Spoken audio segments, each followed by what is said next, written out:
Doctor দেখাতে এসেছি, doctor দেখানো হয়েছে, এখন এসেছি ব্লাড টেস্ট করার জন্য। ঠিক আছে, আমার নাম প্রচণ্ড ভয় করছে। আর আমার শরীরে কি বলবো, আর কোনো মানে দিকে ঠিক নেই। আমি অনেকটাই শরীরটা খারাপ আমার, যার জন্য ব্লাড টেস্ট দিয়েছে, ব্লাড টেস্ট করতে লাগবে। আর আমার অনেক ভয় করছে যে ব্লাড টেস্ট করবো বলে। সবাই হয়তো ভাবছো, হাসবেও হয়তো আমার এই কথাটা শুনে, বাট নো, আমি অনেক বেশি ভয় পাই এই ব্লাড টেস্টটা। আর আমি কী করবো, আমার শরীর কাঁপছে যে ব্লাড টেস্ট করবো বলে এখন। ঠিক আছে, আমি জানি না কী হবে।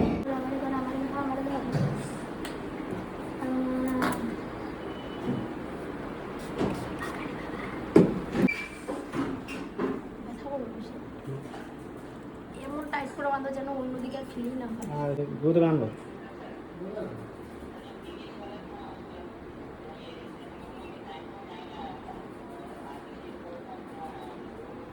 এটা হয়ে গেছে, টের পাইছো?